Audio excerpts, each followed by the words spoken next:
Well, howdy there, friend. Grandpa's sure glad you stopped by today. Got something on my mind from the good book that just tickled my brain. You know, I was reading in Genesis 12 about Abram and Sarai heading down to Egypt. Now, Abram, he was a man of faith, called by God, but he did something down there that always made me wonder. He told folks Sarai was his sister, not his wife. Why in the world would he do that? And was the danger he felt really that real? Now listen close, because at first blush it sounds mighty fishy, doesn't it? But you got to put yourself in his dusty sandals. Abram knew Sarai was a woman beautiful to behold. That's what the Bible says right there in Genesis 12:11.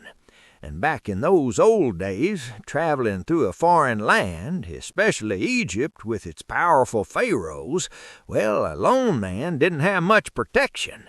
If a king or some big shot decided he wanted your wife, what could you do? Not much if you were just a stranger in town.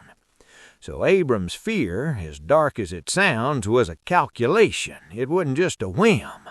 You see, if a powerful ruler wanted a married woman, the simplest way to get her, in their twisted way of thinking, wasn't to commit adultery. Now, that was considered a pretty bad sin even then. The moral loophole they'd often use was to turn her into a widow first. That's right. They'd just kill the husband, and then presto, she's single and fair game. That way the ruler got what he wanted without technically breaking the adultery rule. Can you imagine that kind of logic? It's enough to make your teeth ache.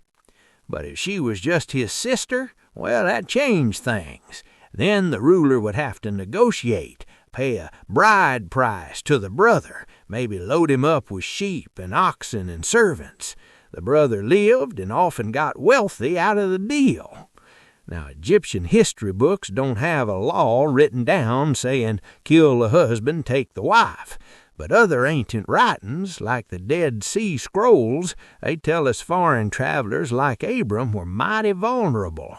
They didn't have a local tribe or kin to protect them, so their lives are pretty cheap compared to a king's desire. So yes, in his mind, Abram's fear was very real. And the proof is in the pudding, Ed. As soon as they got into Egypt, what happened? Pharaoh's officials noticed Sarai right quick and reported her beauty to him. She was taken into Pharaoh's palace, and Abram, he was treated well, given sheep, oxen, servants, everything he could want, all because he was seen as her brother, the one they needed to get on good terms with to acquire Sarai. But here's the kicker, the irony of it all. While Abram's lie saved his own hide, it put Sarai in a position of extreme danger. That's when God, in his mighty way, stepped in. He had to strike Pharaoh's household with plagues to protect Sarai and the promise he'd made to Abraham's family. God had to clean up Abram's mess. So what's the big takeaway for us, my friend? Well, sometimes our fear makes us do foolish things, even when God's already made a promise to us. Abram acted out of fear, not faith, and it nearly cost him everything. It reminds us that even when we mess up, God's still looking out for his children. Our job is to trust him, not try to be our own hero. I'm praying you trust God's plan over your fear today, and you have a blessed day, my friend.